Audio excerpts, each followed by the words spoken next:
Je m'appelle Abibu Nanji Kennedy. Je suis né le 17 décembre 1964 dans une famille nombreuse de 15 enfants. Mais à peine âgé de 10 ans, 12 de mes frères et sœurs étaient déjà morts. La sorcellerie les a emportés. Des sorts maléfiques lancés par des sorciers jaloux ont anéanti la plupart de ma famille en moins de 6 mois. Sur les 15 que nous étions, seuls quelques-uns ont survécu. J'étais l'un d'eux. Craignant pour ma vie, mon père, désespéré et convaincu de me sauver, m'a emmené chez un guérisseur traditionnel. Ce moment a marqué le début d'un voyage spirituel qui allait enchaîner mon âme aux ténèbres pendant des décennies. Le guérisseur a expliqué à mon père que mon état ne pouvait être guéri que par un processus sacré et très spécial. S'ensuivirent 12 mois de séparation du monde, 6 mois passés dans ce qu'on appelait le royaume de l'eau, et 6 autres enfermés dans une cage hermétique, isolés de la nourriture, de la boisson et de la lumière. Mais le plus étrange, c'est que, bien que j'ai passé une année entière dans cet état, j'avais l'impression que ce n'était qu'une seule journée. Mon corps ne réclamait jamais de nourriture. Ma gorge n'avait jamais soif. J'étais vivant, mais dans un état qu'aucun médecin ni scientifique ne pourrait jamais expliquer. Quand j'en suis finalement ressorti, je n'étais plus la même. Quelque chose avait changé en moi. On appelait ça une guérison, mais en réalité, j'avais été transformé oui et non par Dieu. Je ne suis pas revenu guéri de cet endroit. J'en suis revenu initié. À partir de ce moment, je suis devenue guérisseuse, puis sorcière. Et avec le temps, je me suis plongé dans des connaissances interdites. Magie blanche, magie rouge, magie noire, peu importait. Je les pratiquais toutes. Plus je pratiquais, plus je me sentais lié au monde des esprits, et plus particulièrement à une âme aquatique appelée Mami Water. Elle m'a donné du pouvoir, et en retour, je lui ai offert ma loyauté. J'ai travaillé avec des esprits que d'autres craignaient. J'invoquais les morts. Je traversais des cimetières à minuit. Je murmurais aux rivières.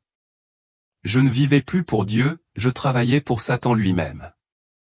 De 1974 à 2008, je suis devenu un serviteur dévoué du royaume des ténèbres et, pour être honnête, je ne l'ai pas fait aveuglément.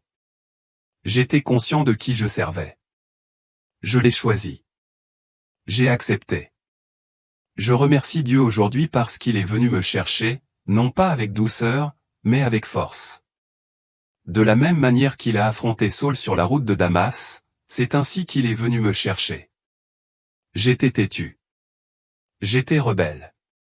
Et à cause de cela, j'ai souffert. J'ai subi 13 opérations, mon corps s'est peu à peu décomposé jusqu'à ce que je ne me sente plus que l'ombre de l'homme que j'étais. J'ai ignoré l'appel de Dieu pendant des années. Je me suis moqué de ceux qui m'avaient prêché Jésus. Mais il n'a pas abandonné. Il m'a poursuivi. Avec le recul, je réalise à quel point il était miséricordieux. Je ne mérite pas la grâce que j'ai reçue. Je m'étais entièrement abandonné au diable, mais Dieu est quand même venu me chercher. Ne fais pas comme moi. Si Dieu t'appelle, n'endurcis pas ton cœur, tu n'auras peut-être pas d'autre chance. C'est en juin 2008 que les choses ont commencé à changer. Je me préparais à un voyage spirituel, un autre voyage destiné à restaurer et amplifier mes pouvoirs affaiblis. Voyez-vous, au fil des ans, j'avais remarqué que mes rituels perdaient de leur efficacité. Mes invocations n'avaient plus le même pouvoir qu'avant. Les sorts que je lançais dans les cimetières, les toilettes, les décharges et les cascades ne fonctionnaient plus comme avant. C'est alors que des hommes de Dieu ont commencé à venir chez moi, prêchant l'évangile de Jésus-Christ. Au début, je les ai ignorés. Puis j'ai résisté. Je me disais, ces gens perdent leur temps. Mais leurs paroles ont commencé à me hanter. Même lorsque j'essayais de me concentrer sur mes rituels, leur voix résonnait dans mon esprit. Finalement, je n'en pouvais plus. J'ai donc décidé de m'adresser directement à Satan lui-même, celui que j'avais servi fidèlement pendant des décennies. Je voulais des réponses. Je voulais lui poser des questions sur cet homme nommé Jésus-Christ dont ses prédicateurs ne cessaient de parler.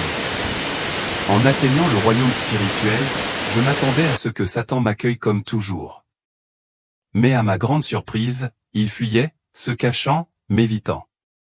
Je l'ai appelé, confus et frustré. Il a gardé ses distances. Je ne comprenais pas pourquoi. Finalement, j'ai pris la parole. Je suis juste venu te poser quelques questions. Il continuait à faire les 100 pas, visiblement perturbé. Puis j'ai demandé, connaissez-vous un homme nommé Grèce, celui qui te servait avant de partir pour l'au-delà? Satan a hoché la tête et a dit, oui, bien sûr. Je me souviens de lui, il était des miens, mais maintenant il est parti. Il est passé de l'autre côté. Et puis j'ai dit quelque chose que je n'oublierai jamais, cet homme, Grèce, n'arrête pas de me parler de quelqu'un appelé Jésus. Je n'avais même pas fini de prononcer le nom que c'est arrivé. Une flamme dévorante a jailli derrière moi et a frappé Satan de plein fouet. Son corps tout entier ou son visage, ses membres a été englouti par les flammes. Il a crié de douleur et a disparu. Son trône, ses lieutenants, tout a disparu dans le chaos. Je suis resté figé, abasourdi. Une demi-heure plus tard, Satan réapparut, cette fois loin de moi, à une centaine de mètres. Les esprits autour de son trône avaient tous perdu connaissance. Il était furieux. Il me fixa du regard et dit, « Ne prononce plus jamais ce nom. Sinon, je te tuerai. » À ce moment-là, quelque chose s'est brisé en moi. Je me suis dit, c'est donc vrai. Il existe un nom, juste un nom qui peut détruire Satan en un instant. Alors, il nous a menti tout ce temps. Satan nous avait toujours dit qu'il était la puissance suprême, que personne ne pouvait lui résister. Mais la simple mention du nom de Jésus le faisait fuir, tourmenté. C'est là que j'ai compris que j'avais été trompé. Alors j'ai pris ma décision. Je me suis dit, avant qu'il ne me tue, je dois courir vers celui qui détient ce genre de pouvoir. Je dois trouver ce Jésus. J'ai commencé à réfléchir à la façon d'échapper à l'emprise de Satan. Mais avant que je puisse agir, sa séduction m'a attiré. Je suis retombé sous son influence et j'ai préparé mon voyage à Kindu, la capitale de la province de Maniama en RDC. Je voulais retrouver les forces que j'avais perdues. J'ai rassemblé l'argent. J'ai même demandé une autorisation de voyage officielle, car j'étais encore soldat. Mais Dieu avait d'autres plans. La veille de tout cela, j'étais parfaitement bien. Aucun signe avant-coureur, aucune gêne, aucun signe annonciateur d'un événement terrible. Je me suis couché comme d'habitude, prévoyant de poursuivre mes préparatifs pour le voyage spirituel que j'avais prévu d'entreprendre. Mais le lendemain matin, tout a changé. Alors que je me levais pour aller aux toilettes, un violent vertige m'a frappé. Mon ventre s'est mis à gonfler anormalement, se tordant et se tortillant à l'intérieur de moi comme si quelque chose de démoniaque s'y activait. J'ai perdu toute force et je suis tombé au sol, complètement inconscient. J'ai été transporté d'urgence au centre de santé Saint-Éric de Kabondo, situé dans la ville de Kisangani, dans la province orientale de la République démocratique du Congo. Après examen, les médecins ont diagnostiqué une appendicite aiguë, pire encore, l'appendice s'était déjà rompu. De plus, ils ont découvert une hernie agressive qui avait soudainement mis ma vie en danger. Le plus étrange, c'est que je n'avais jamais ressenti le moindre symptôme auparavant. Aucune douleur, aucune gêne. C'est arrivé de nulle part, comme si une force invisible avait décidé de me frapper en un instant. Ils m'ont opéré immédiatement, 2 opérations d'urgence consécutives. À la fin, j'ai survécu, mais de justesse. Mon corps était faible, mon énergie épuisée. Je suis resté en observation, récupérant lentement pendant 11 jours. Ma femme était à mes côtés, veillant sur moi, m'aidant à reprendre des forces. Mais le 11e jour, tard dans la soirée, quelque chose d'autre s'est produit. Une chaleur étrange, profonde et intense, a parcouru tout mon corps. Ce n'était ni de la fièvre, ni une maladie. C'était quelque chose de spirituel, d'invisible, mais d'une réalité bouleversante. J'ai demandé à ma femme de m'aider à me laver avant que l'infirmière ne vienne m'administrer les médicaments du soir. Alors qu'elle commençait à préparer l'eau, j'ai soudainement perdu connaissance. Je me suis effondré. Ma femme a crié, et les médecins se sont précipités dans la chambre pour tenter de me réanimer. Après quelques instants, ils ont réussi à me ramener à la vie. Ils m'ont soulevé et m'ont assis sur une chaise pour que je puisse reprendre mes esprits. Alors qu'ils s'apprêtaient à me transférer de la chaise au lit, je les ai suppliés d'attendre. Je leur ai dit que je me sentais incroyablement faible et qu'il me fallait encore un peu de temps pour reprendre des forces avant de me rallonger, mais ils ne m'ont pas écouté. Ils m'ont quand même soulevé et remis sur le lit d'hôpital. Dès que mon dos a touché le matelas, tout a commencé à s'estomper. J'ai cessé d'entendre leur voix. Je ne sentais plus mon corps. J'étais complètement déconnecté du monde physique. Je savais sans l'ombre d'un doute que j'allais mourir. Mon esprit avait commencé à s'en aller. Mais au milieu de cette transition, quelque chose de sacré s'est emparé de moi par la grâce de Dieu. Une dernière chance de prier. Une ultime opportunité de me repentir. Et, malgré ma chute rapide, j'ai trouvé la force d'ouvrir la bouche et de murmurer une prière, ma dernière prière. Elle était courte, mais elle était réelle. Du plus profond de mon esprit brisé, j'ai dit, Seigneur Jésus-Christ, je te donne ma vie. Pour chaque péché que j'ai commis depuis mon enfance jusqu'à cet instant, pardonne-moi. J'ai failli à ta vie, Seigneur. J'ai failli aux autres. Je remets mon âme entre tes mains. C'est la dernière chose dont je me souviens avoir dit cela. Après cela, tout est devenu noir. Mon âme a quitté mon corps. Les Écritures disent dans Ecclésiaste 8h8 que nul n'a pouvoir sur l'esprit pour le retenir, ni pouvoir au jour de la mort. Et ce jour était venu pour moi. Il n'y avait pas d'échappatoire, pas de négociation. La mort est arrivée, et elle m'a emporté. Mais je remercie Dieu de m'avoir accordé ce dernier instant de lucidité et la grâce de me repentir avant de passer. C'est une grâce que tout le monde ne reçoit pas. Après avoir quitté mon corps, j'ai pris conscience que j'étais allongé sur un lit traditionnel en bois, dehors, dans l'herbe. Dans notre culture, on appelle ce genre de lit, kitikala. De là où j'étais, je pouvais encore voir la transfusion et les perfusions que les médecins m'avaient posées avant mon décès. C'était une sensation étrange, car, bien que j'étais clairement mort, j'observais la scène depuis l'extérieur de mon corps conscient, mais déconnecté. Soudain, j'ai vu deux individus s'approcher. Ce n'étaient pas des gens ordinaires. J'ai immédiatement reconnu des sorciers, l'un était originaire de mon village natal, l'autre était une femme du quartier où j'habitais. Mais ils n'étaient pas venus avec des médicaments ni des soins. À la place, ils tenaient une substance étrange dans leurs mains, sale, nauséabonde et manifestement contre nature. Plus tard, j'ai compris qu'elle était composée d'excréments humains. Ce qui me terrifiait encore plus, c'était ce qu'ils en faisaient. Ils s'apprêtaient à m'injecter cette substance ou ce sérum satanique dans le corps, en commençant par mon gros orteil droit. J'étais complètement impuissante. Je ne pouvais ni bouger, ni parler, ni les arrêter. Je ne pouvais que regarder. Mais soudain, de nulle part, deux anges apparurent, radieux, vêtus de vêtements blancs éclatants, petits comme des enfants. L'un semblait avoir 8 ans, l'autre pas plus de 6. Ils ne parlèrent pas. Ils se tenaient simplement debout, un de chaque côté de ma tête. Et à cet instant, tout changea. Dès que les deux anges levèrent les bras, un feu ardent, tel un éclair venu du ciel, jaillit et frappa les deux sorcières. La femme fut touchée à la poitrine et au ventre. Elle s'effondra aussitôt, roulant au sol et hurlant de douleur. L'homme fut touché aux deux jambes. Lui aussi s'effondra et hurla de douleur. Ils brûlaient tous deux physiquement, brûlés par le feu divin, là même, dans le royaume spirituel. Les conséquences furent horribles. La femme mourut quelques jours plus tard, mais avant de mourir, elle avoua à d'autres que sa mort était la conséquence directe de ce qu'elle et l'homme avaient tenté de me faire subir. Quant à l'homme, il survécut, mais il est handicapé à vie depuis. Ses jambes sont atrophiées et il est incapable de marcher.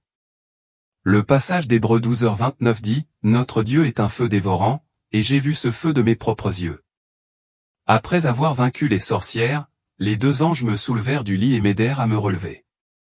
Je réalisai aussitôt que je portais quelque chose d'extrêmement lourd sur le dos. Ce poids était insupportable. Il n'était pas seulement physique, il était spirituel. Je ne sais pas comment, mais je pouvais voir et sentir tout ce qui constituait ce fardeau. Il était fait de choses impures et dégoûtantes, des bouteilles de bière, des mégots de cigarettes, des excréments, de la nourriture avariée et des animaux immondes comme des crapauds, des hiboux, des tortues, des serpents et même des insectes rampants. Ce n'était pas symbolique. C'était réel. Et il devint évident que c'était mon péché. Tout ce que j'avais fait dans les ténèbres, chaque mal que j'avais embrassé, chaque acte impénitent s'était accumulé dans ce poids monstrueux qui m'écrasait le dos. Les anges m'emmenèrent avec eux et nous commençâmes à marcher. Je sentais le poids de mes péchés à chaque pas. Je n'étais plus dans le monde physique, mais j'avais pleinement conscience de l'endroit où j'étais et de ce qui se passait. C'était réel. Ce n'était pas un rêve, et encore moins une hallucination. J'étais mort, et on m'escortait vers un endroit qui déterminerait ma destinée éternelle. Finalement, nous sommes arrivés à une bifurcation, et là, on m'a proposé un choix. Un chemin bifurquait sur la gauche. Il était large, bien pavé, propre et visuellement magnifique. De loin, j'ai aperçu quelqu'un au bout, Satan lui-même. Il souriait et me faisait signe de la main, comme pour m'inviter à le rejoindre. L'autre chemin sur la droite était étroit, caouteux, couvert d'herbes épaisses et d'épines. Il n'avait rien d'attrayant. Rien n'y paraissait désirable. Mais quelque chose en moi sentait que ce chemin accidenté et peu engageant menait à la vie. Avant que je puisse bouger, un ange apparut soudain et se tint juste devant le large et beau chemin, celui qui menait à Satan. Il leva le bras et me montra le chemin étroit et accidenté. C'était la direction qu'on me disait d'emprunter. Je ne protestais pas. Au fond de moi, je le savais déjà. C'est alors que je compris les paroles de Jésus dans Matthieu 7, 13-14. Entrez par la porte étroite. Car large est la porte, spacieux est le chemin qui mène à la perdition, et beaucoup entrent par là. Mais étroite est la porte, resserré le chemin qui mène à la vie, et peu nombreux sont ceux qui les trouvent. Je suivis les anges, luttant encore sous l'immense fardeau que je portais. Nous arrivâmes bientôt devant un étrange pont ou une structure terrifiante qui semblait faite d'une seule lame de machette tranchante. Il était incroyablement étroit, tranchant comme un rasoir, et s'étendait sur une pente sans fin. Impossible de le traverser seul, pas avec le poids écrasant que je portais sur mon dos. Je savais que si je faisais ne serait-ce qu'un pas, je tomberais. Les anges ne m'ont pas laissé tenter. Ils m'ont soulevé doucement et m'ont porté de l'autre côté. Ce n'est que grâce à leur aide que j'ai atteint l'autre côté. Nous avions réussi la première épreuve, mais ce voyage était loin d'être terminé. Après avoir traversé le pont étroit et tranchant qui ressemblait à une lame, les anges me conduisirent à une porte immense, magnifique, rayonnante et différente de tout ce que j'avais jamais vu sur terre. Je l'ignorais à ce moment-là, mais c'était l'entrée du paradis. Elle se dressait haute et large, gardée de chaque côté par deux anges puissants. Mais c'est l'ange au centre qui me coupa le souffle. Sa présence était écrasante. Il ne bougeait pas. Il ne parlait pas. Pourtant, son autorité emplissait l'air comme le tonnerre. Son apparence était indescriptible. Il avait une tête de lion, une cuirasse métallique brillante sur la poitrine et un casque d'argent étincelant sur la tête. Une épée flamboyante tenait dans une main, un fouet de feu dans l'autre, et une autre épée reposait dans un fourreau à sa taille. Ses ailes étaient immenses, et toute sa silhouette vibrait de puissance et de jugement. Derrière lui se tenaient 7 autres anges, chacun tenant une grande coupe ou des coupes que j'allais plus tard comprendre comme les 7 coupes de la colère divine dont parle l'Apocalypse. Il ne bougeait pas. Il ne clignait pas des yeux. Il se tenait là, attendant. L'un des anges à côté de moi murmurait que ces 7 anges avançaient lentement chaque jour, se rapprochant du retour du Seigneur. Et depuis ce jour où j'ai vécu cette expérience en 2008, il m'a dit qu'ils avaient déjà beaucoup progressé. Ce jour-là, j'ai réalisé à quel point le retour du Christ est proche. Puis, de l'autre côté de la porte, j'ai entendu quelque chose d'inattendu, un chant. Un chant s'élevait dans l'air comme un fleuve sonore, se déversant dans mon esprit avec une beauté indescriptible. C'était un chant que je reconnaissais, un chant de louange populaire de mon pays, la RDC. Les paroles chantées en lingala, Unginaneno Yahweh, Yahweh, Yom Hosanna Alléluia Hosanna Alléluia. Traduit, cela signifie, tu es digne de gloire et de louange, Yahweh. Yahweh soit loué. Hosanna. Alléluia. Dès que je l'ai entendu, j'ai été stupéfait. C'était le même chant que nous chantons ici-bas, chanté maintenant au ciel par les anges eux-mêmes. Ce chant n'était pas d'origine humaine, il venait du trône de Dieu, et celui qui l'avait écrit devait être divinement inspiré. Les deux anges à côté de moi se mirent à chanter, se joignant à la louange du chœur céleste. Et à ce moment-là, quelque chose d'incroyable se produisit. Le redoutable ange gardien, celui à la tête de lion et aux armes flamboyantes, baissa légèrement la tête en signe de révérence et s'inclina devant l'ange qui chantait à côté de moi. Mais je restais silencieux. Je n'avais pas encore participé à l'adoration, et de ce fait, la porte resta fermée. Ce n'est que lorsque j'élevai la voix et me joignis à eux pour les louanges que la grande porte commença à s'ouvrir. Ce moment m'a appris quelque chose d'éternel. L'adoration est la clé qui ouvre la porte de la présence de Dieu. Comme le dit le psaume 104, entrez dans ses portes avec des actions de grâce, dans ses parvis avec des louanges. Soyez reconnaissants envers lui et bénissez son nom. Lorsque j'ai commencé à louer Dieu, la porte s'est ouverte en grand. Nous avons avancé et sommes passés devant les 7 anges tenant les coupes du jugement. Ils ne me regardaient pas. Ils ne bougeaient pas, mais je sentais leur présence silencieuse, sérieuse, inébranlable. À l'intérieur, tout changeait. L'atmosphère était électrique de sainteté. J'étais envahi par une paix profonde, une beauté que je n'avais jamais connue, et une joie qui inondait mon âme. Mais même en avançant, mon fardeau pesait toujours sur moi. Je n'étais pas encore purifié, il y avait autre chose qui devait se produire.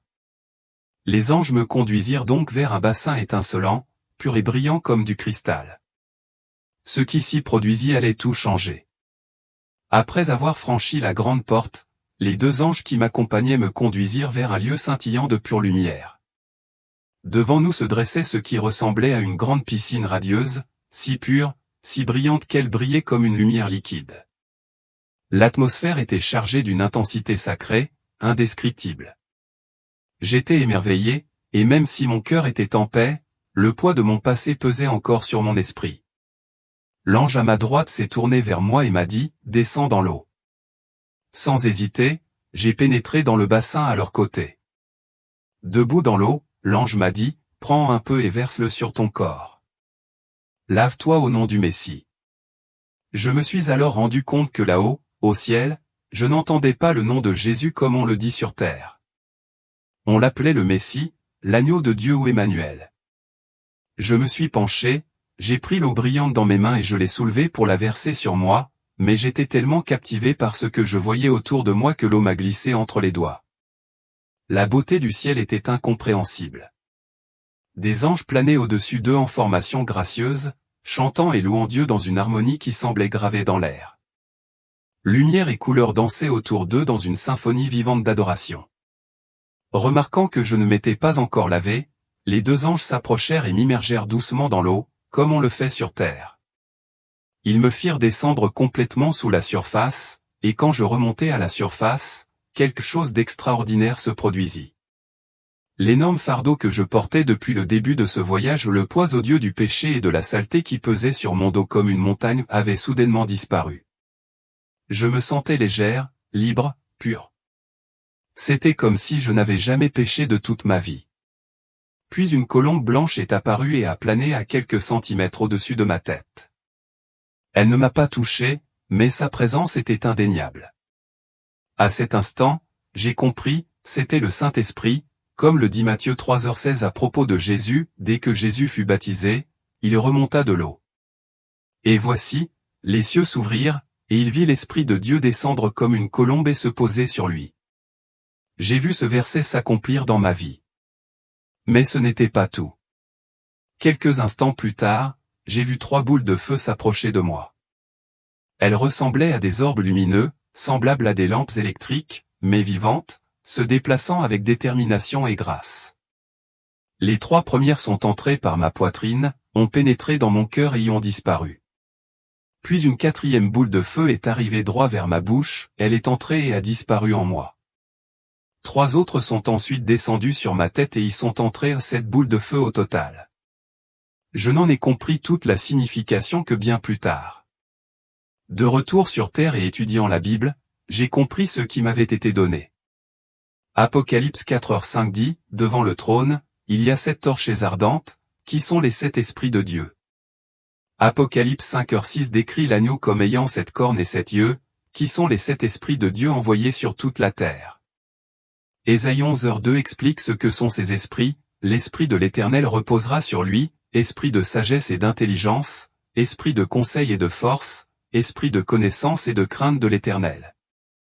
Ce jour-là, dans cette piscine céleste, j'avais non seulement été baptisé, mais aussi rempli de la présence du Dieu vivant. Il m'avait lavé, libéré, investi de puissance. Je n'étais plus l'homme que j'avais été autrefois, ni le sorcier, ni l'homme trompé, ni le serviteur de Satan. J'avais été renouvelé. Les anges n'ont pas dit grand-chose après cela. Ils m'ont simplement pris la main et ont continué à me guider. Je ne savais pas où nous allions, mais je savais que je n'étais plus condamné. J'avais été racheté. Après avoir quitté les eaux du ciel, où j'avais été lavé et rempli, les anges m'ont conduit plus loin. L'air était différent maintenant, chargé non seulement de gloire, mais aussi d'un sentiment d'ordre et de justice divine. Nous sommes arrivés dans un endroit différent de tout ce que j'avais vu auparavant. 3 anges se tenaient devant nous, chacun tenant un grand parchemin. Ce n'étaient pas des parchemins ordinaires, ils rayonnaient de lumière, d'autorité et de quelque chose que je ne pouvais décrire que comme un poids éternel. Les anges se mirent à lire les noms à voix haute, l'un après l'autre. Certains n'en suscitèrent des chants de joie au ciel, d'autres provoquèrent un profond silence. Puis, regardant au-delà, je vis 2 groupes de personnes debout à proximité, et ce que je vis me bouleversa. Les 2 groupes portaient des vêtements pastoraux aux tuniques, robes et coiffes symbolisant la direction de l'Église, mais leurs expressions étaient un peu plus différentes.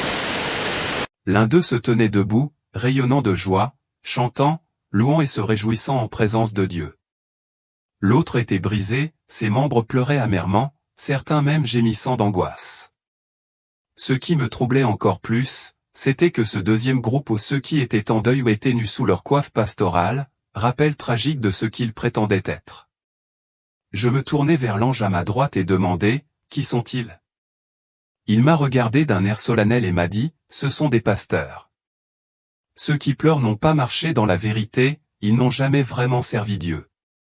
Leur service était rempli de tromperies. » Puis il commença à révéler ce qu'ils avaient fait, ils avaient pris les épouses de leurs collègues ministres et couché avec elles, ils avaient séduit des femmes de leur congrégation sous couvert d'autorité spirituelle, ils avaient volé l'argent de l'Église en utilisant les offrandes et les dîmes pour leur propre luxe. Beaucoup avaient des liens secrets avec la sorcellerie et les puissances occultes, se faisant passer pour des hommes de Dieu tout en jetant des sorts à huis clos, ils avaient utilisé le destin de croyants innocents, leurs signes astrologiques et leurs desseins spirituels, à des fins personnelles. Et maintenant, ils se tenaient nus, exposés et jugés. L'ange poursuivit, leurs noms ne sont pas dans le livre de vie de l'agneau. Ils sont sur le point d'être jetés dans le lieu de tourment. J'étais stupéfait. Ces gens avaient prêché en chair, imposé les mains aux malades et dirigé des congrégations et pourtant, ils étaient là, non pas pour entrer au ciel, mais pour être condamnés. Cela m'a rappelé que le ministère sur terre ne sert à rien s'il n'est pas enraciné dans l'obéissance et la vérité. Puis j'ai regardé l'autre groupe, les joyeux, et bien qu'ils aient le visage apaisé, l'ange a dit quelque chose qui m'a surpris, ces pasteurs étaient fidèles. Ils ont servi le Seigneur avec sincérité, mais ils n'ont pas de demeure ici-bas au ciel. J'étais perplexe. Pas de maison, qu'est-ce que cela signifie? L'ange répondit, lorsqu'ils étaient sur terre, ils ont vécu dans la justice, mais ils n'ont pas suffisamment investi dans le royaume. Ils n'ont pas gagné beaucoup d'âmes, ils n'ont pas travaillé à la moisson, ils n'ont rien construit qui puisse durer éternellement. Ainsi, bien qu'ils soient sauvés, ils n'ont pas de demeure ici-bas. À ce moment-là, j'ai réalisé quelque chose de profond, le ciel n'est pas seulement une récompense, c'est un chantier. Jésus a dit dans Jean 14h2, il y a plusieurs demeures dans la maison de mon Père. Je vais vous préparer une place. Mais ces demeures ne sont pas automatiques, elles se construisent par le sacrifice, par le travail de conquête des âmes, par l'obéissance et par l'humilité. Dieu ne récompense pas seulement la foi, il récompense les fruits. Comme le dit Jean 15h16, ce n'est pas vous qui m'avez choisi, mais moi, je vous ai choisi et établi, afin que vous alliez, que vous portiez du fruit, et que votre fruit demeure. L'ange m'a dit autre chose que je n'oublierai jamais, lorsque les croyants donnent leurs dîmes et leurs offrandes avec des mains pures et un cœur pur, ils construisent les fondations de leur demeure céleste. Mais lorsqu'ils se retiennent, lorsqu'ils donnent par cupidité ou ne donnent rien du tout, ils privent leur propre gloire future. J'ai alors compris que l'économie du ciel n'est pas construite avec de l'or ou de l'argent, mais avec des âmes, avec du service, avec de l'abandon. Alors que nous nous retournions pour quitter cet endroit, j'ai ressenti le poids de ce que j'avais vu. Tous ceux qui portent le titre de pasteur ne sont pas reconnus par le ciel. Tous ceux qui prêchent ne sont pas inscrits dans le livre de vie, et tous ceux qui sont sauvés n'ont pas une place préparée pour eux. J'avais eu un aperçu de la justice divine, et le niveau était plus élevé, plus saint et plus réel que je ne l'aurais jamais imaginé. Alors que nous continuions d'avancer, les deux anges m'emmenèrent dans un endroit qui fit trembler mon âme. Nous arrivâmes sur une vaste surface plane qui s'étendait à l'infini telle une plateforme circulaire en béton, une dalle massive qui ressemblait à une immense plaque de cuisson. On aurait dit qu'elle avait été brûlée par le feu depuis l'éternité. Plus nous nous approchions, plus la chaleur devenait insupportable. Il n'y avait rien autour, pas d'arbres, pas de bâtiments, aucun signe de vie, seulement la dalle rougeoyante et les âmes qui y étaient disposées comme de la viande rôtissant sur un grill. J'ai vu des hommes et des femmes étendus sur la pierre brûlante, la peau couverte de cloques et la chair fondante. Leur corps exhalait des fluides, presque comme de la viande sur un barbecue. L'odeur était horrible et irrésistible, une puanteur nauséabonde qu'aucun langage humain ne pouvait décrire. Une épaisse fumée s'élevait de leur chair, et leurs cris résonnaient dans le vide. Ils imploraient pitié, demandaient de l'eau, la mort, mais rien ne venait. Aucun soulagement, juste une douleur éternelle, consciente et atroce. ChatGPT a dit. Mon corps, bien que sous forme spirituelle, se mit à trembler. J'essayais de reculer. J'avais envie de courir. Mais les anges qui me guidaient me saisirent et continuèrent à me guider plus près. Je ne comprenais pas. Je pensais être sauvé. J'avais été pardonné. Pourquoi m'amener ici? Je levai les yeux vers eux, mais ils ne dirent rien. Leur visage était solennel, indéchiffrable. Mon cœur battait fort à l'approche de la dalle. J'avais l'impression que j'allais m'effondrer de peur. La chaleur était suffocante, si intense que j'avais l'impression que mon esprit brûlait rien qu'à sa proximité. Puis je l'ai vu, l'ange qui montait la garde. Il était terrifiant. Son visage avait l'apparence d'un lion. Ses muscles ondulaient sous une cuirasse dorée, et une ceinture de feu ardent entourait sa taille. Il tenait un fouet de flamme pure, et deux épées pendaient à ses côtés. Ses ailes étaient immenses, déployées derrière lui comme des murs de feu. Ce n'était pas le même ange que j'avais vu garder les portes du paradis. Celui-ci avait une présence encore plus intense, pleine de colère, de jugement. Alors que nous étions à une vingtaine de mètres de cet ange, j'ai senti mes forces m'abandonner. Mes genoux ont fléchi. Mon âme a failli s'effondrer sous le poids de la terreur. Je suis un soldat d'élite entraîné au combat, mais à cet instant, je n'étais qu'un enfant tremblant. Je me suis dit, ça y est. Je suis fini. Ils m'ont amené ici parce que je vais être jeté dans cet endroit. Et puis, juste au moment où le désespoir allait me submerger, un autre ange est apparu, un que je n'avais jamais vu auparavant. Il s'avança, tenant quelque chose dans ses mains. C'était une sorte de bannière ou de parchemin lumineux. Dessus, j'ai lu ces mots clairement écrits, « Tu es pardonné ». L'ange leva la bannière bien haut pour que les autres la voient, y compris le terrifiant gardien du feu. Aussitôt, tout changea. Le feu qui menaçait de m'engloutir recula. L'ange qui tenait le fouet du jugement l'abaissa. Les deux anges qui me guidaient se détournèrent de la dalle et commencèrent à me guider sur un autre chemin. J'étais bouleversé. Je ne pouvais retenir mes larmes. J'avais été épargné. J'avais échappé à la mort par la seule miséricorde. La bannière n'était pas une récompense pour mes bonnes œuvres. C'était la preuve d'une grâce imméritée. J'ai demandé à l'ange à côté de moi, quel est ce lieu? Quel genre de tourment est-ce? Il m'a regardé et m'a répondu, c'est le lieu réservé aux femmes qui tuent leurs enfants dans le ventre de leur mère, mariées ou non, celles qui ont racheté la vie que Dieu leur a donnée. Et pas seulement les femmes, mais aussi les hommes qui les ont forcés à le faire, qui les ont encouragés, et les médecins qui l'ont pratiqué. C'est leur lieu. Je regardais de nouveau la dalle et vis comme si un écran s'était ouvert à côté. Je vis des enfants ou une multitude d'enfants. Ils jouaient, riaient, pleins de joie. Ils ne présentaient aucun signe de souffrance. Ils étaient en sécurité, en paix. Mais leurs parents ou ceux qui les avaient privés de la vie étaient ceux qui rôtissaient sur la dalle, tourmentés. L'ange poursuivit, ce lieu est aussi réservé aux femmes qui ont secrètement drogué leur mari, mettant des charmes ou des potions dans leur nourriture pour les faire aimer davantage. À celles qui empoisonnent leurs conjoints pour hériter de leur richesse. À celles qui tuent pour le profit. À celles qui prennent la vie dans l'obscurité et en secret. Je tremblais. Puis l'ange dit autre chose, même ceux qui se suicident sont ici. J'étais perplexe. Même les suicides, demandai-je. Il acquiesça. Parce qu'ils ont pris une vie qui ne leur appartenait pas. La vie appartient au Créateur, et la prendre est une rébellion contre son autorité. J'ai détourné les yeux du feu, mais l'odeur, les cris, la chaleur, tout cela est resté gravé en moi. Aujourd'hui encore, je m'en souviens.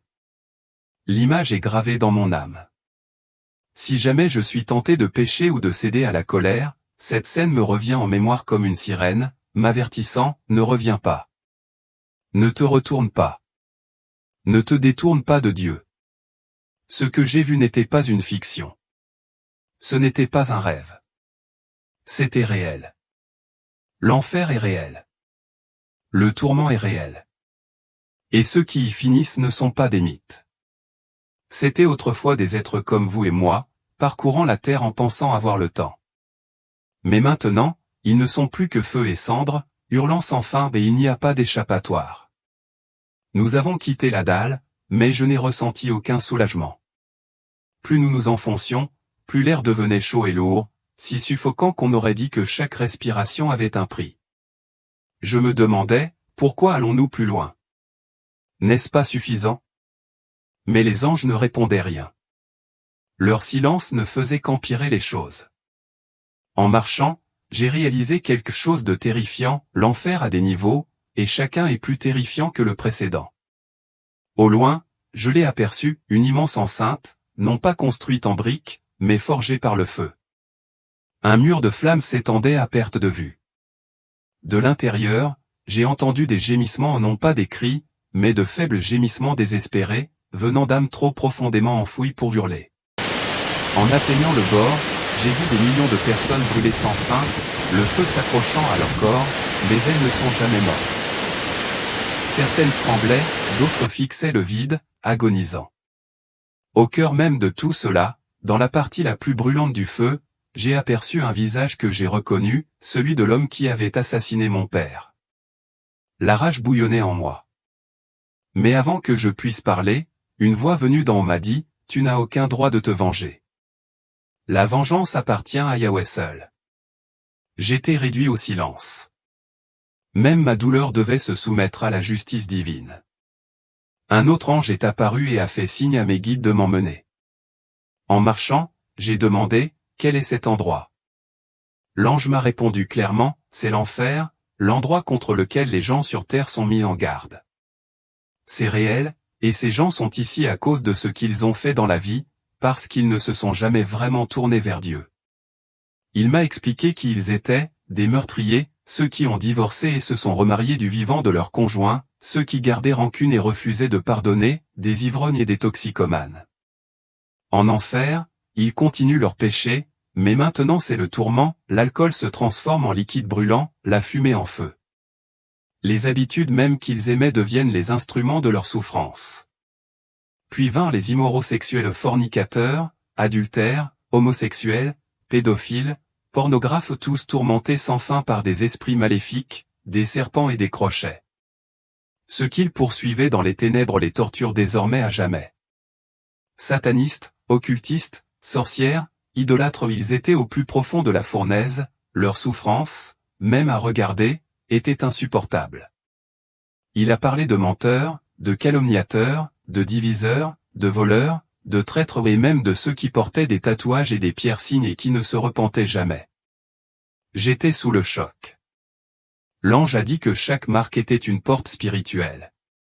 Il m'a raconté que, lorsque j'étais encore dans l'occultisme, j'avais vu comment un seul tatouage pouvait attirer des milliers de démons et que, par une simple poignée de main, ces esprits pouvaient se transférer sur une personne non couverte par le Christ.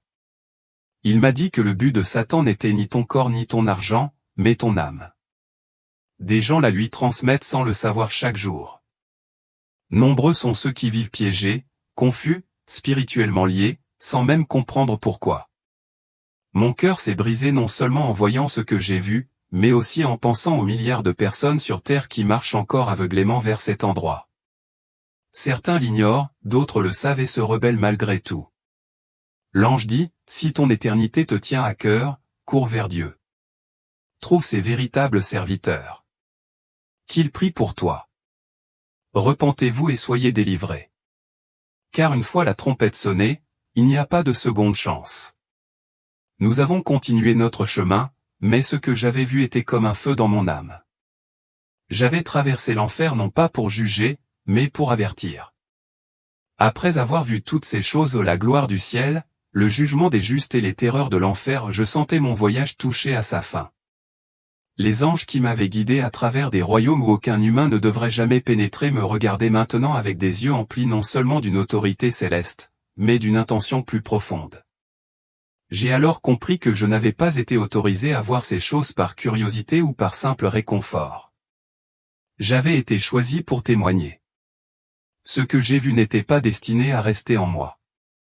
Il était destiné à être partagé avec le monde. Ils n'ont pas prononcé beaucoup de mots, mais leurs paroles avaient un poids éternel. L'un d'eux m'a regardé et m'a dit, « Reviens. Témoigne. Préviens-les. » Puis, en un instant, comme un souffle aspiré dans mon corps, mon esprit a été ramené vers le bas, dans le monde physique. Je me suis réveillé dans mon lit d'hôpital, entouré d'infirmières, de tubes et de machines. Ma femme pleurait. Les médecins étaient stupéfaits. J'étais parti au cliniquement mort depuis plusieurs minutes. Pourtant, j'étais là, vivant, respirant, éveillé. Mais je n'étais plus le même homme. Tout avait changé. Mes yeux ne voyaient plus le monde comme avant. Mes oreilles ne pouvaient plus ignorer les cris des disparus. J'avais l'impression qu'un feu s'était allumé au plus profond de moi, un feu de vérité, un feu d'avertissement, un feu d'amour. J'avais vu les deux extrémités de l'éternité. J'avais parcouru les chemins que chaque âme doit un jour emprunter. Et j'étais revenu par la miséricorde de Dieu, non pas parce que je le méritais, mais parce qu'il avait encore du travail à me confier. Depuis ce jour, j'ai partagé ce témoignage avec des milliers de personnes. Certains croient, d'autres se moquent, d'autres écoutent en silence. Mais je continue à parler parce que je sais ce que j'ai vu et que le temps presse. Les gens disent, je me repentirai quand je serai vieux, ou, je me tournerai vers Dieu un jour. Mais j'ai appris ceci, ce jour n'est pas promis. Tout le monde n'a pas la grâce de se repentir avant de mourir. Moi, j'ai eu cette grâce, mais pas parce que je suis spécial. J'ai reçu la miséricorde pour devenir une voix qui appelle les gens à sortir des ténèbres avant qu'il ne soit trop tard. L'Écriture dit dans Hébreux 3, 7-8, aujourd'hui, si vous entendez sa voix, n'endurcissez pas vos cœurs. Ce verset n'est pas poétique. C'est un avertissement, car lorsque viendra le moment où votre âme sera appelée et que votre souffle quittera vos poumons, vous ne pourrez plus négocier avec l'éternité. L'enfer n'est pas une métaphore. Le paradis n'est pas un fantasme. Et Jésus-Christ n'est pas une option parmi tant d'autres, il est la seule voie.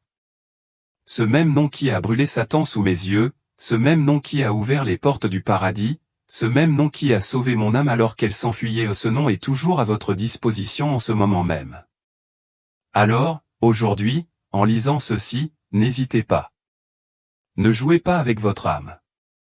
ChatGPT a dit. Que vous soyez pasteur, croyant, sceptique ou prisonnier du péché, repentez-vous. Revenez. Cherchez Jésus tant qu'il est encore possible de le trouver. Car lorsque ce jour viendra ou lorsque le temps se transformera en éternité où vos excuses n'auront plus d'importance. Seul comptera votre inscription dans le livre de vie de l'agneau. J'étais autrefois perdu. J'étais un serviteur des ténèbres. Je vivais pour Satan et baignais dans la sorcellerie. Mais maintenant, je vis pour celui qui m'a sauvé des flammes, m'a purifié et m'a donné une vie nouvelle.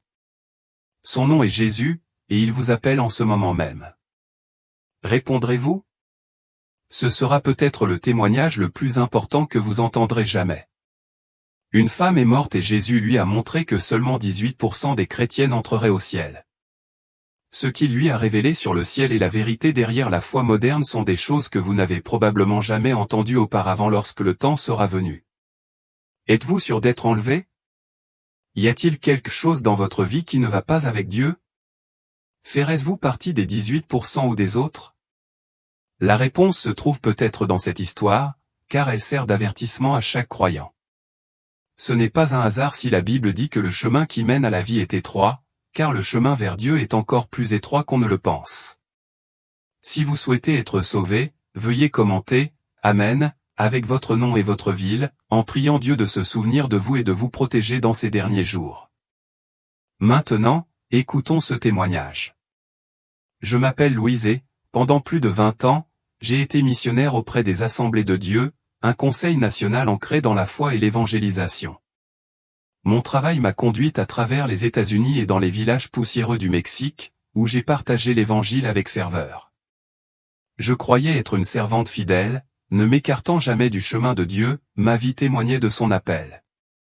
J'ai grandi dans une petite ville de l'Ohio où l'Église était le cœur de notre communauté.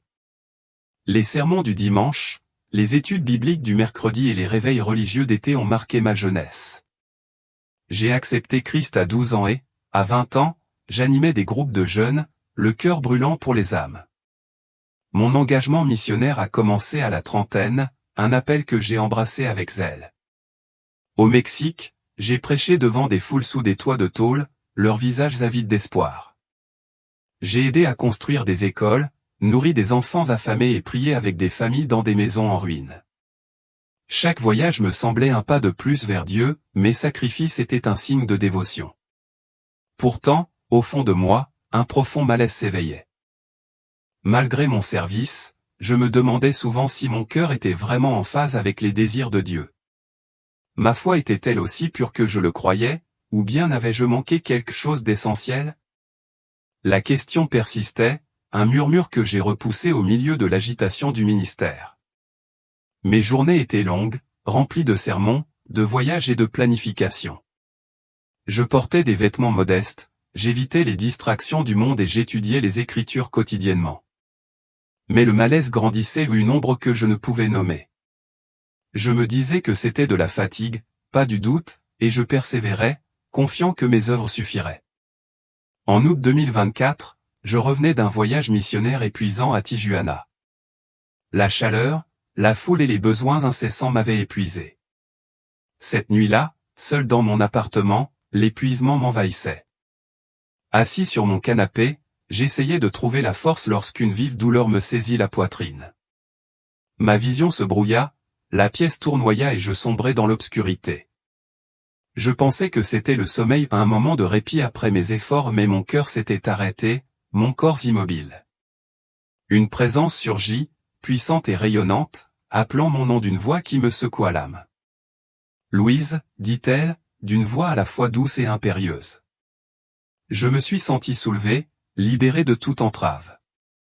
Une silhouette lumineuse est apparue, Jésus, inimitable dans sa gloire, sa robe resplendissante, son regard perçant et pourtant bienveillant. Il m'a pris la main, Et nous avons traversé un royaume au-delà de la terre, vers une vérité que je n'étais pas prête à affronter. Je m'attendais à m'élever vers le ciel les années de service, un chemin sur vers la gloire. Au lieu de cela, une force m'attira vers le bas, à travers un vide épais de ténèbres. L'air devint lourd, empli d'une odeur de soufre et de pourriture qui me piqua les poumons. Des cris éclatèrent, un cœur d'angoisse qui résonna contre des murs invisibles. Chaque cri était un poignard dans mon âme. L'obscurité était vive, me serrant comme un linceul. Des flammes vacillaient en contrebas, projetant des ombres déchiquetées qui se tordaient comme des bêtes tourmentées. J'atterris sur une pierre calcinée où le sol inégal irradiait une chaleur qui me consuma. Ce n'était pas le paradis, c'était l'enfer. Et cette prise de conscience m'a frappé avec une clarté glaçante. J'avais servi Dieu pendant des décennies, prêché sa parole, conduit des âmes à la foi. Pourquoi étais-je ici, dans ce lieu de tourment? Les cris se firent plus forts, un mur de désespoir implacable secouait la caverne. Mon cœur, bien que dénué de toute force physique, ressentit une pointe de panique, le poids de ma confusion écrasant. Jésus apparut à mes côtés, sa présence contrastant fortement avec le chaos. Sa robe brillait d'une lumière qui repoussait les ténèbres, mais son visage était sévère. Ses yeux brillaient d'une intensité vertueuse. Il ne parlait pas, et pourtant son regard transperçait mon âme, révélant des vérités que je n'avais jamais affrontées. Je me tenais devant lui, exposé à mes années de service soudain réduites à néant en sa présence. « Louise, dit-il d'une voix ferme mais chargée d'autorité, regarde. » Un chiffre apparut devant moi, brillant dans l'air, 18%, voilà la part des chrétiennes qui seront sauvées, dit-il. Ce chiffre me s'est gravé dans la mémoire, sa signification était floue mais indéniable. J'avais prêché le salut, enseigné la grâce, et pourtant une vérité bouleversait mon entendement. Les cris autour de moi s'intensifiaient, comme si les âmes sentaient ma présence. Leurs cris reflétaient ma propre incertitude. Jésus fit un geste, et l'obscurité se dissipa, révélant les horreurs qui m'attendaient. Des âmes se traînaient dans la fosse, leur forme translucide, liées par des chaînes qui luisaient d'un feu impie. Une femme, un collier en forme de croix brûlant sur la poitrine, gémissait sous les moqueries des démons. Sa foi, autrefois sa fierté, était désormais son tourment. Une autre, un verset de la Bible tatoué sur le bras, hurlait tandis que l'encre pulsait, formant des chaînes qui la liaient. Des démons évoluaient parmi eux, leur forme grotesque, la peau calcinée et les yeux comme des braises mourantes. L'un d'eux s'empara d'une âme, ses griffes s'enfonçant dans sa chair. « Tu as fait confiance au symbole » siffla-t-il d'un rire grinçant. Les cris de l'âme rejoignirent les autres, une symphonie de regrets. Je traversais la fosse, chaque pas plus lourd que le précédent. L'air était lourd, l'odeur de décomposition étouffait mes sens.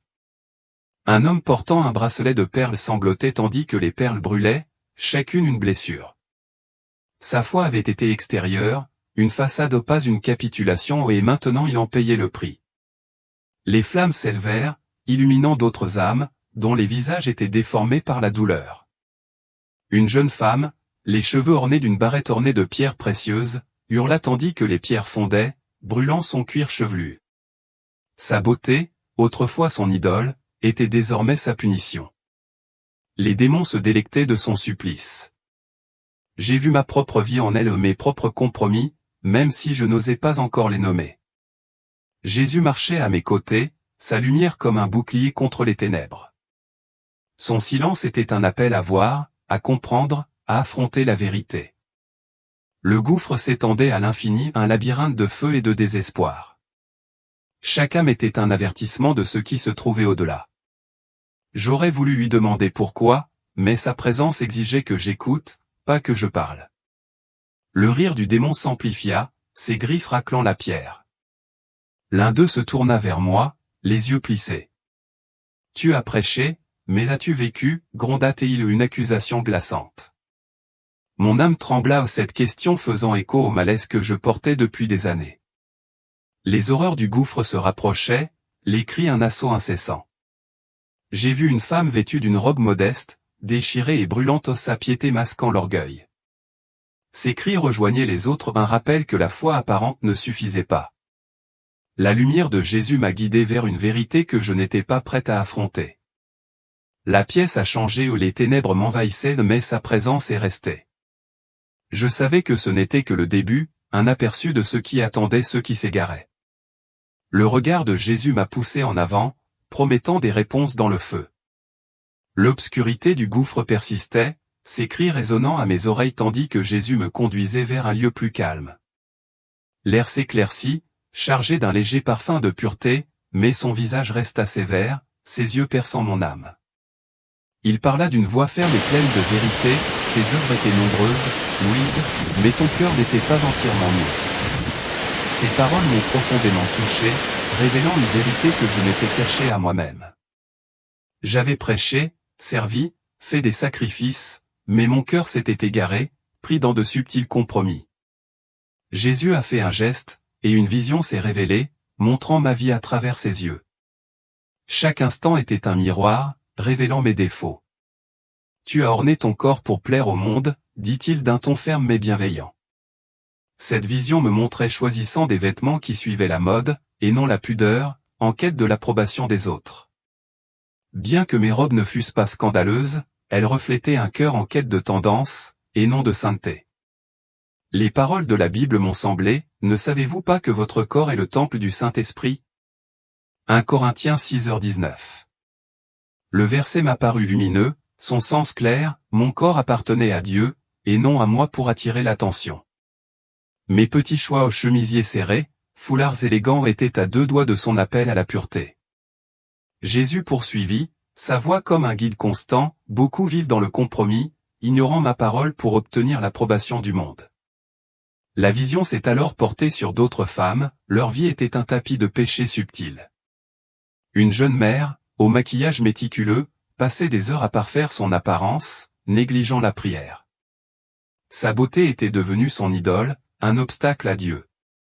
Une autre femme, épouse d'un pasteur, comptait sur le pardon de Dieu pour justifier ses indulgences, commérage, envie, langue acérée. Elle se repentit avec légèreté, pensant que la grâce la protégerait. Les paroles de Jésus étaient claires, ils abusent de ma miséricorde, vivant à leur guise, non comme je leur donne. Son cœur inflexible la conduisit au gouffre. La vision montrait une dirigeante d'église au sermon soigné mais creux, privilégiant des messages apaisants plutôt que convaincants. Elle évitait les vérités dures, craignant d'être offensée, et sa congrégation se laissait aller, bercée par le réconfort. Ils recherchent des enseignements qui leur chatouillent les oreilles, a dit Jésus, et non la vérité qui sauve. Son compromis a atténué sa lumière. L'orgueil était un autre lien, liant les femmes qui croyaient que leur foi les rendait supérieures. Une missionnaire, la Bible toujours ouverte, jugeait les autres en silence, le cœur gonflé d'arrogance spirituelle. Le regard de Jésus était solennel, l'orgueil les aveugle quant à leur besoin de moi. Ses œuvres, comme les miennes, ne suffisaient pas.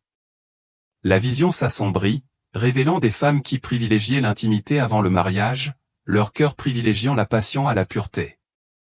Une jeune femme, dont la bague symbolisait la foi, ignorait le dessein de Dieu, croyant que l'amour justifiait ses choix. La voix de Jésus était lourde, ils ont profané le temple que j'ai créé, préférant la convoitise à l'obéissance. Chaque péché était un fil conducteur d'une tapisserie de compromis. La vision montrait des femmes publiant sur les réseaux sociaux des photos sélectionnées pour attirer les « j'aime », leur foi servant de toile de fond pour attirer l'attention. D'autres suivaient des influenceurs, copiant leur style ou leur vie s'éloignant du chemin de Dieu, leur cœur divisé, les conduisant au gouffre. Les paroles de Jésus résonnèrent, seulement 18% des chrétiennes vivent avec un cœur entièrement dévoué à moi. Ce chiffre s'illumina à nouveau, rappel brutal de l'étroitesse du chemin. Mon service, ma prédication avait été extérieure, mais mon cœur avait vacillé, pris dans l'attraction du monde. La vision s'est déplacée vers des églises remplies de femmes chantant des hymnes, mais vivant pour elles-mêmes. Ils portaient des croix, citaient les Écritures, mais leur vie reflétait le monde, et non le Christ. La voix de Jésus était pressante, je recherche des cœurs qui m'aiment par-dessus tout, et non des œuvres qui masquent les compromis. L'air se fit plus lourd. Les cris du gouffre étaient faibles mais présents. Je revis ma propre vie, mes robes modestes choisies pour les louanges, mes sermons conçus pour les applaudissements. Chaque choix, aussi minime fût-il, avait érigé un mur entre moi et Dieu. Mon cœur se serrait, la vérité était indéniable. Le regard de Jésus s'adoucit, sa main se posa sur mon épaule. « Tu peux encore me choisir, dit-il d'une voix pleine de miséricorde. » La vision s'estompa, mais le poids de ses paroles demeura, me poussant vers une vérité que je devais porter. Le chemin était clair, mais le prix à payer était lourd. La lumière baissa, et l'obscurité du gouffre nous enveloppa à nouveau, son odeur de soufre et de décomposition emplissant l'air. Jésus me conduisit dans une vaste chambre aux murs déchiquetés, éclairée par des flammes projetant des ombres grotesques. Des cris emplirent l'espace, un gémissement incessant d'âmes liées par leur choix. Il fit un geste solennel, « Voyez les femmes qui se détournent de ma vérité. » Le sol trembla, la chaleur me brûlant l'âme tandis que nous nous enfoncions plus profondément. Un groupe d'âmes apparut, leur forme translucide, enchaînées au rocher par des liens lumineux. Des démons les encerclaient, lançant des pierres qui frappaient leur corps, chaque coup provoquant des cris d'agonie. Jésus dit, ils se sont prosternés eux-mêmes, faisant de leur beauté une idole. Une femme, au visage autrefois impeccable, gémissait tandis que des pierres meurtrissaient sa peau translucide. Sa vie défila devant moi, elle passait des heures à soigner son apparence, à rechercher la perfection, à négliger l'appel de Dieu. Son miroir avait été son autel, son cœur dévoué à elle-même, et non au Christ. Maintenant, sa beauté était une malédiction, son tourment éternel. Un autre groupe émergea, leur chaîne pulsant d'une lumière impie. Ces femmes avaient égaré d'autres personnes sur les réseaux sociaux, leurs publications prônant la vanité et les tendances mondaines.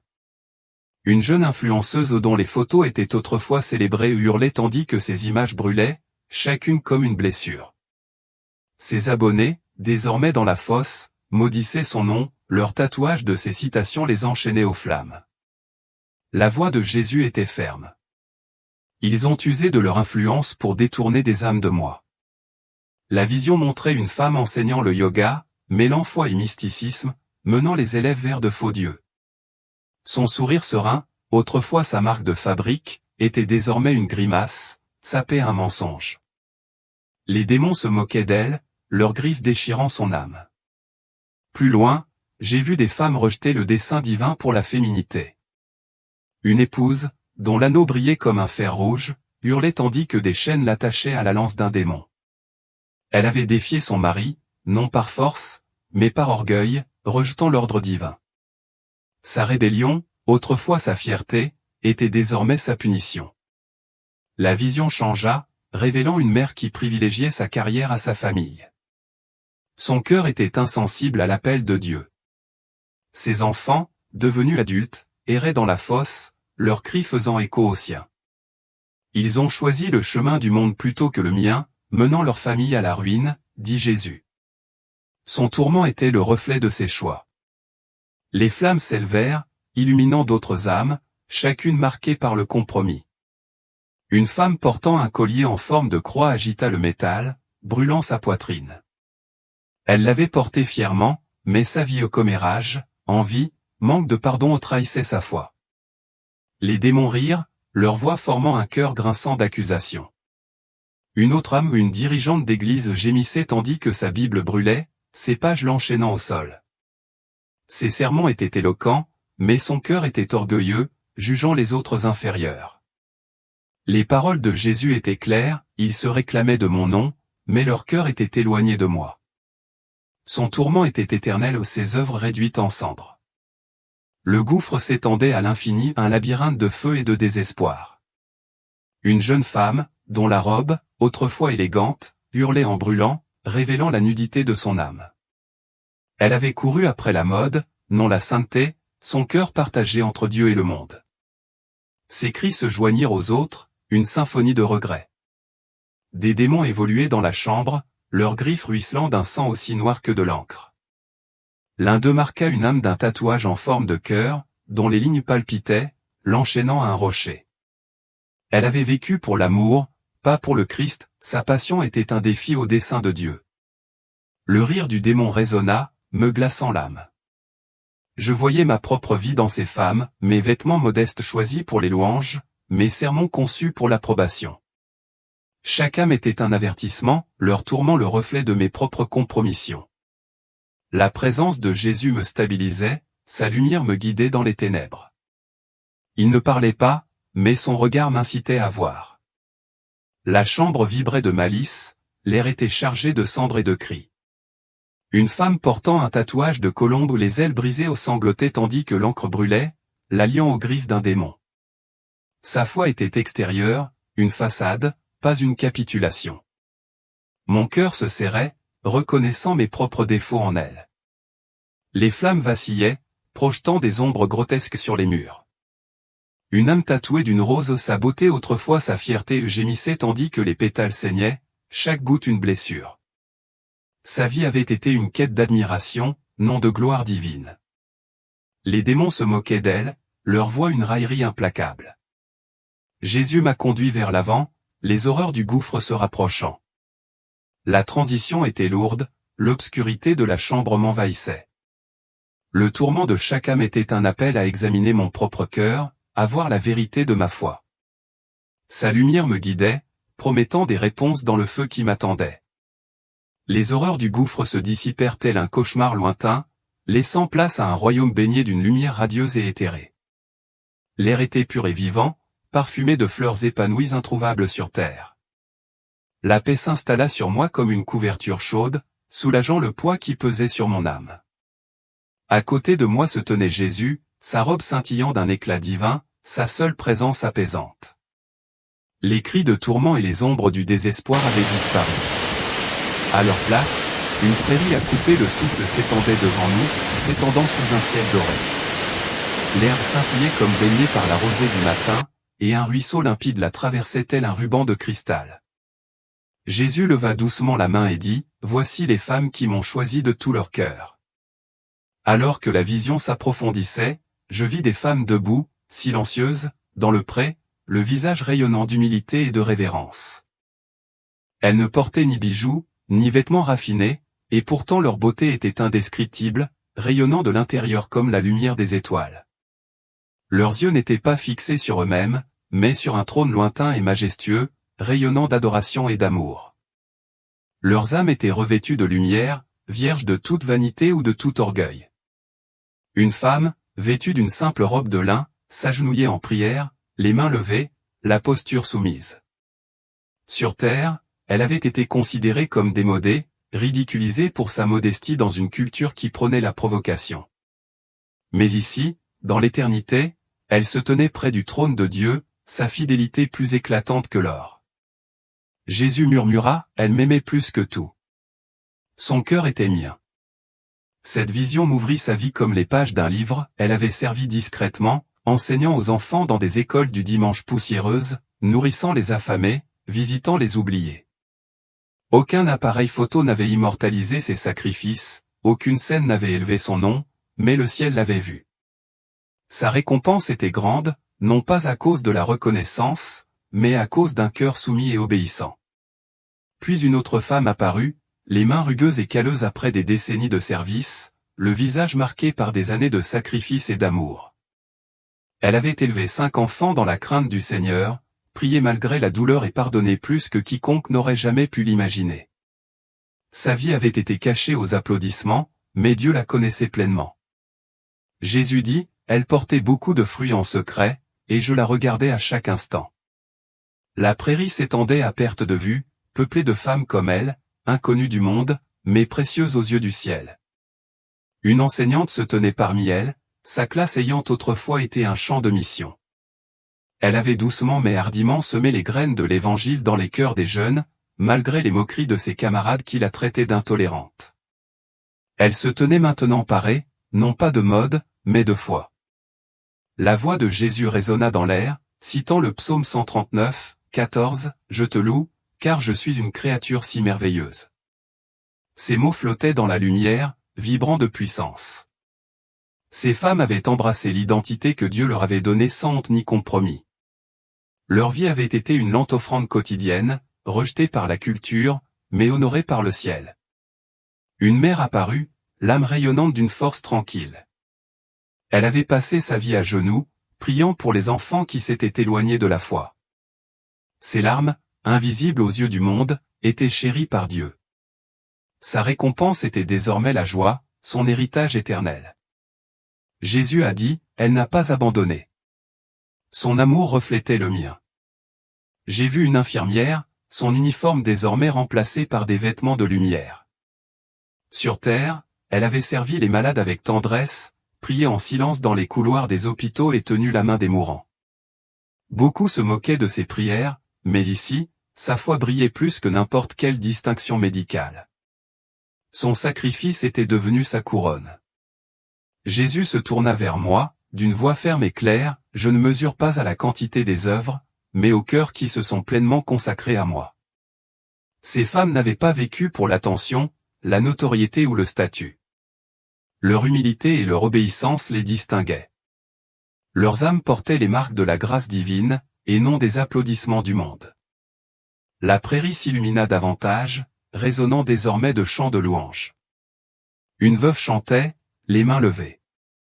Elle avait autrefois donné son dernier dollar pour nourrir un inconnu, confiant en Dieu. Cet acte secret avait résonné dans l'éternité, sa foi s'illuminant. Elle se tenait désormais parmi les 18% rayonnants, son âme un temple vivant.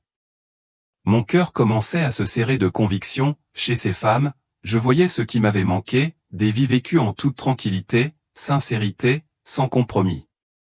Elles avaient choisi Dieu plutôt que le confort, la popularité ou la reconnaissance, et leur joie n'était pas temporaire, mais éternelle.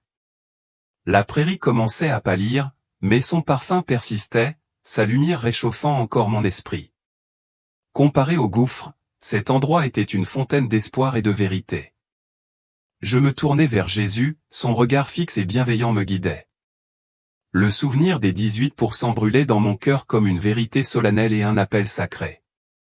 La lumière du pré s'estompa, et nous nous retrouvâmes dans un espace calme, l'air doux et pur, exempt de la puanteur du gouffre. La présence de Jésus emplissait le silence, sa robe resplendissante, son regard mêlant miséricorde et urgence. Mon cœur, lourd de la vérité de mes compromis, aspirait à la rédemption. Je me suis agenouillé devant lui, implorant son pardon, une chance de réparer les choses. Seigneur, murmurai-je en mon esprit, je t'ai trahi. Mon cœur s'est égaré, mes œuvres ont été entachées d'orgueil. Pardonne-moi et laisse-moi te servir sincèrement. Les mots jaillirent une confession de mon cœur divisé, de mon amour pour l'approbation du monde. Jésus me regarda, son regard perçant mais bienveillant. Le repentir, dit-il, ne se résume pas à des mots, mais à un cœur pleinement tourné vers moi. Vous avez vu le prix du compromis, le sort de ceux qui choisissent le monde. Maintenant, allez avertir mon peuple et appelez-le à la sainteté. Ces paroles étaient une mission. Je les ressentis dans mon âme, les cris du gouffre, la lumière du pré, les 18% tout brûlait dans mon esprit. Je t'ai amené ici non pour condamner, mais pour révéler la vérité. Ma miséricorde est grande, mais ma sainteté exige l'obéissance. Une vision m'est apparue, me montrant ma vie sur terre. Des églises remplies de femmes, le cœur divisé comme le mien. Certaines priaient, mais leur vie était axée sur la mode, l'approbation, le confort. La voix de Jésus était pressante, dis-leur de me chercher, de m'aimer par-dessus tout, de vivre comme mon temple. La vision s'estompa, sa charge se fit claire. L'air se réchauffa, la lumière plus vive, comme pour me préparer au retour. Je vis mon corps toujours sur le lit d'hôpital, les machines émettant de faibles bips. La main de Jésus reposait sur mon épaule, son contact était une promesse de force. Ton temps n'est pas encore révolu, dit-il. Porte ma vérité et vis là. La lumière jaillit, m'arrachant au monde spirituel. Je me suis réveillé à l'hôpital, la poitrine douloureuse, la peau marquée de légères cicatrices dues à la chaleur de la fosse. Les médecins se tenaient au-dessus de moi, stupéfaits, qualifiant ma résurrection de miracle. Mon cœur s'était arrêté pendant 10 minutes, et pourtant j'étais vivant, ma mission accomplie. J'ai quitté l'hôpital transformé, mon cœur s'orientant vers un nouvel objectif. J'ai commencé à partager mon histoire, d'abord dans de petites études bibliques, puis dans des églises à travers l'Ohio. Certains m'ont ignoré, qualifiant mes visions de folie, mais d'autres m'ont écouté, les yeux écarquillés de conviction. Mes paroles, autrefois conçues pour les applaudissements, portaient désormais sa vérité. Une jeune femme s'est approchée de moi après une conférence, son collier en forme de croix étincelant, le visage pâle. Elle m'a avoué sa quête de beauté plutôt que de sainteté, son cœur bouleversé par mon témoignage. Nous avons prié ensemble, ses larmes étaient un pas vers la repentance, à l'image de mon propre cheminement. Sa foi a renouvelé la mienne, une lueur d'espoir. J'ai parlé en ligne, et mon histoire a touché des inconnus qui ont écrit sur leur propre compromission. Une mère, dont la vie était rongée par les réseaux sociaux, a juré de chercher Dieu d'abord. Une enseignante, dont le sermon était adouci pour être approuvé, a promis de prêcher la vérité avec audace. Chaque message était un pas vers les 18%, un appel au chemin étroit. Mes cicatrices, bien que légères, brûlaient avec détermination, un rappel du gouffre et du pré. J'ai visité des églises, exhortant les femmes à examiner leur cœur, à choisir le Christ plutôt que le monde. Ma voix, autrefois fière, était désormais humble, ma mission était d'avertir et de guider. L'horreur du gouffre me motivait. La paix du pré me soutenait. La transition entre ce royaume divin et la terre fut brutale, mais les paroles de Jésus m'ont ancré. J'ai vécu simplement, ma vie était le reflet des 18%, humble, obéissante, soumise. Mon cœur, autrefois divisé, ne cherchait plus que lui. Mes œuvres, un sacrifice pour sa gloire. J'ai porté son message, sachant que le temps était compté. Le témoignage de Louise révèle une vérité qui donne à réfléchir, seulement 18% des chrétiennes entreront au ciel, le cœur pleinement soumis à la sainteté de Dieu. Son parcours à travers les tourments de l'enfer et la gloire du ciel révèle le prix du compromis, la recherche de la beauté, de l'orgueil ou de l'approbation du monde au détriment du Christ. Chaque choix compte, et le chemin étroit exige un cœur dévoué à Dieu, et non au monde. Son histoire est un appel à la repentance, à vivre comme des temples du Saint-Esprit avant la fin du temps. Que choisirez-vous?